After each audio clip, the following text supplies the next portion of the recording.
మీరు మా ఫ్రెండ్ చెప్పు సార్. రీసెంట్గా రామ్ చరణ్ గారి ఈవెంట్లో ఇద్దరు చనిపోయారు కదా, అలా ఆ సేమ్ ఇన్సిడెంట్ మనకు కూడా ఇక్కడ రేవతి గారు అప్పుడు జరిగింది కదా. అప్పుడు అల్లు అర్జున్ అరెస్ట్ చేశారు, ఇప్పుడు రామ్ చరణ్ అరెస్ట్ చేస్తారు అంటే అక్కడ వాళ్ళ ప్రభుత్వం నడుస్తుందని మనం అరెస్ట్ చేయకుండా ఉంటారు. ఇలా జరగడం చాలా దురదృష్టకరం అండి. ఆ రోజు ఏమైందంటే గేమ్ చేంజర్ ఈవెంట్ అయింది రాజమండ్రిలో. ఇద్దరు వ్యక్తులు చనిపోయారు కదా, మణికంఠ 22 years, అలాగే చరణ్ ఆయన కూడా ఏజ్ 21. వీళ్ళిద్దరు కూడా Ram Charan fans, global star. So వీళ్ళు కాకినాడ నుంచి రాజమండ్రి వచ్చారు, అంటే 60 kilometers. ఈవెంట్ అంతా అయిపోయింది సక్సెస్ఫుల్గా. తర్వాత రిటర్న్ అయిపోయారు, రిటర్న్ కూడా ఒక 30 kilometers వెళ్ళిపోయారు, రంగంపేట వరకు వెళ్ళిపోయారు. అక్కడ ఒక టిప్పర్ లారీ వచ్చి గుద్దేసింది, చాలా దురదృష్టకరం. దీన్ని దయచేసి రాజకీయం చేయకండి. అల్లు అర్జున్ జైల్లో పెట్టినా, పవన్ కళ్యాణ్ జైల్లో పెట్టినా, రామ్ చరణ్ జైల్లో పెట్టినా బాధపడేది మనమే, వాళ్ళ కుటుంబాలు ఏడుస్తాయి. ఇప్పుడు నన్ను జైలు పెడితే మా ఫ్యామిలీలో వేడరా. ఎవరైనా జైలుకి వెళ్ళాలని కోరుకోకండి.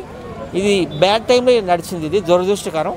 సో ఇప్పుడు మనం చేయాల్సిందంతా ఒకటే, వాళ్ళ ఆత్మకు శాంతి కలగాలని మనం ప్రేయర్ చేయాలి. అలాగే వాళ్ళ కుటుంబాలకు మనం ఆర్థికంగా సహాయం చేసి, ఎందుకంటే ఇవతల రేవతి వాళ్ళది పేద కుటుంబమే, అవతల మణికంఠ చరణ్ వాళ్ళది కూడా పేద కుటుంబమే.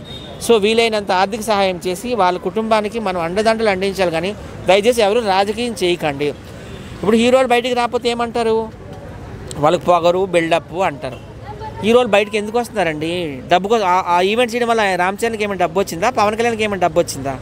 అల్లు అర్జున్ సినిమా థియేటర్కి వెళ్ళడం వల్ల ఏమైనా డబ్బు వచ్చిందా?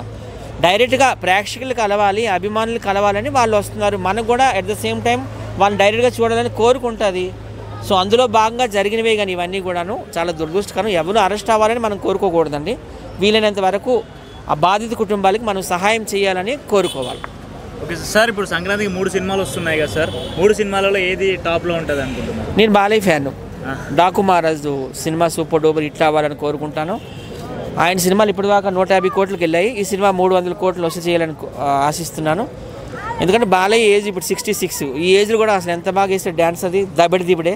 ఇప్పుడు నేను రాకేష్ మాస్టర్ వాళ్ళ వైఫ్ కనకలక్ష్మి వేసాం ఆ పాటకి రీల్స్ లోపల డ్యాన్స్. అలా కుచితది కూడా వేసాడు నాతో డ్యాన్స్.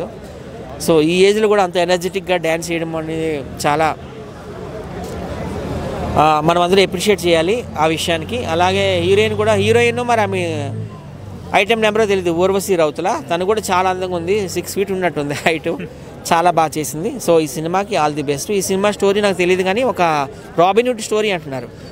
డబ్బును వాళ్ళు దోచుకొని పేదవాళ్ళకి పంచే పాత్ర అంటున్నారు. చూడాలి, మరి నాకైతే స్టోరీ తెలియదు. అలా వెంకటేష్ది సంక్రాంతికి వస్తున్నాం అనేది కూడా సూపర్ హిట్ కావాలి. ఎందుకంటే వెంకటేష్ ఫ్యామిలీ హీరో, ఫ్యామిలీ డ్రామాలో ఆయన నెంబర్ 1. పాటలు కూడా బాగున్నాయి, ఆ సినిమా కూడా హిట్ అవ్వాలి.